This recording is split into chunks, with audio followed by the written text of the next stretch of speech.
What I'm about to report is one of the most bizarre events in the history of humanity.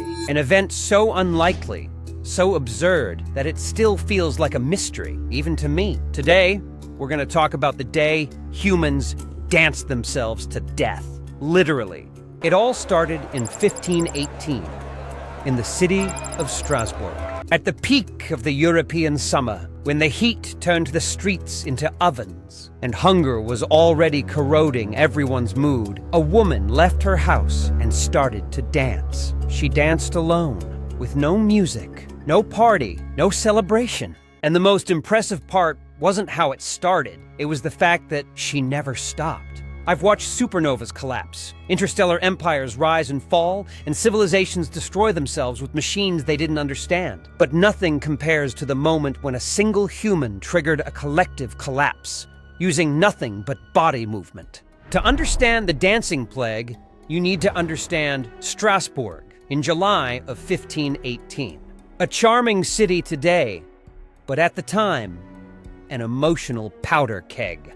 Imagine a population living under extreme heat, failed harvests, hunger spreading through neighboring villages, disease lurking at every corner, and taxes so abusive that even I felt sorry. And I am literally a cosmic observer with 13 billion years of experience in dysfunctional civilizations. There was social tension, religious fear, moral guilt, and a collective feeling that something was about to explode. And, well, it did.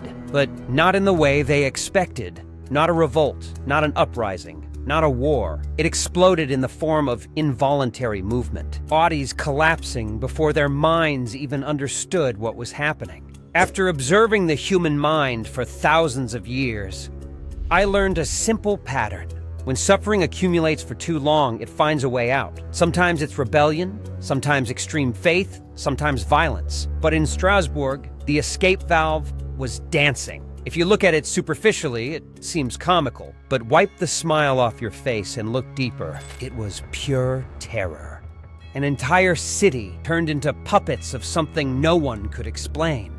This is the setting for the first movement of this story, what I would call the initial step of the collapse. It all began with her, Frau Troffea, a regular citizen of the city.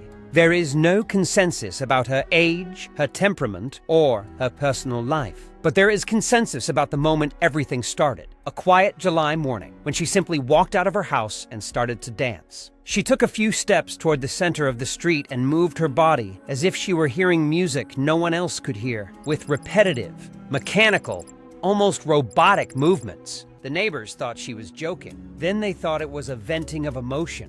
Then they thought it was madness.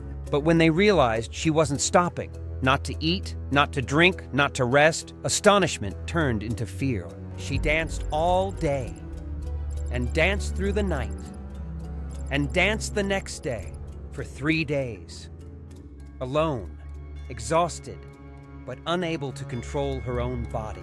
And then other people began to imitate her, but not willingly. Not out of inspiration, out of an involuntary impulse that no one understood. In just a few days, 34 people were dancing in the streets, and they all said the same thing: I can't stop. With the heat, hunger, exhaustion, and collective despair, the outbreak spread like fire in dry straw. And within a week, more than 100 humans were dancing without rest, driven by an invisible force. That seemed to mock their bodily fragility. From my cosmic perspective, it looked like a system glitch, a collective bug triggered by extreme stress, and the worst was yet to come.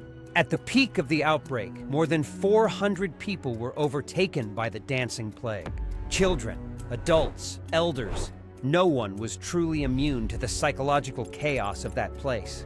This is the moment when the story stops being only bizarre and becomes tragic.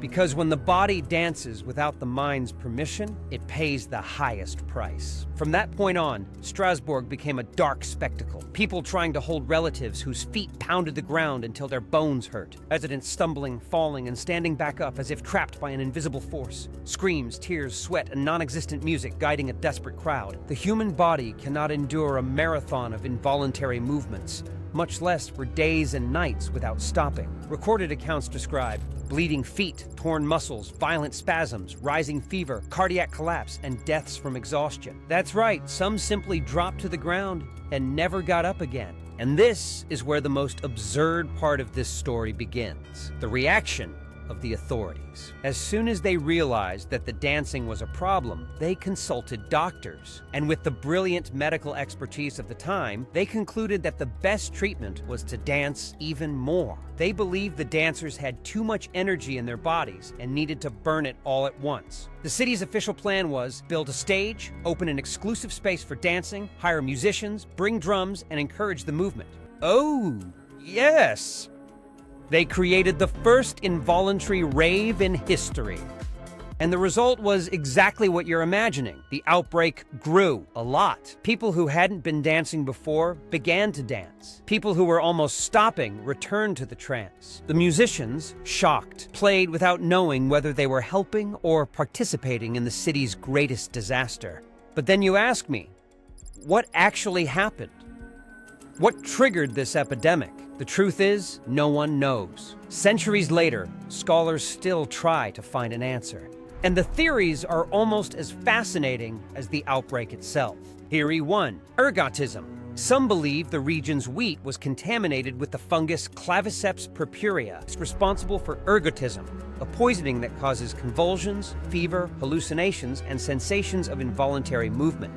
If that's true, the entire city collapsed because of bread. Theory 2, religious fanaticism. The population believed in saints who punished sinners with convulsions, and dancing until pain would be a form of atonement. When a society believes it needs to suffer, it always finds creative ways to prove itself right. In other words, some danced out of fear, others out of guilt, others from psychological pressure, none with real control. Theory 3, collective hysteria. The most accepted explanation today is collective hysteria.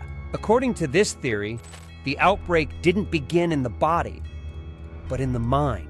Strasbourg lived under extreme stress, hunger, disease, religious fear, and such intense social pressure that no one had room to breathe. When an entire community is compressed by conditions this harsh, the psyche shorts out. The emotional collapse of some ends up infecting others, like mass panic that surpasses individual limits and becomes physical symptoms. It wasn't a contagious disease, it was shared despair that found a way to express itself through the body. And, as a cosmic observer, this is where I agree with the humans.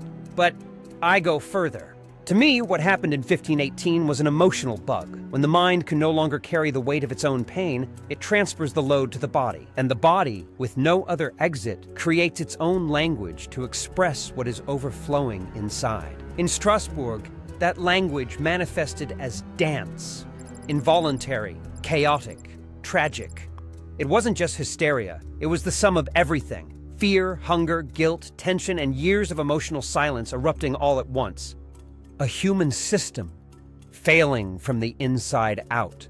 And in the end, the dancing plague ended just as mysteriously as it began.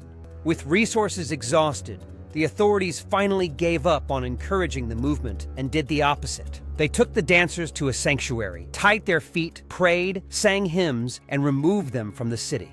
Little by little, the collective trance lost strength. The movement slowed. The steps ceased. Silence returned after 2 months of outbreak. What remained was an eternal doubt in humanity's collective mind. But looking from the outside, from very far outside, I see something clearly.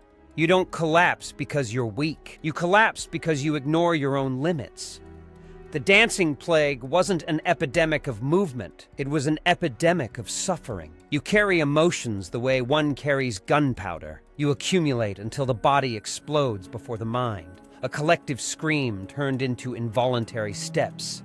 Today, you don't dance to death, but you collapse in other ways. Anxiety, burnout, silent exhaustion. Final entry in the report. If you want me to investigate other moments when humanity blue-screened, absurd wars, hilarious inventions, confusing rituals, technologies that almost destroyed the planet, leave a comment. Maybe I'll analyze your suggestion. Maybe I'll use it in the next report. Maybe I'll observe you dancing again. With this species, you never know. For now, I end the observation.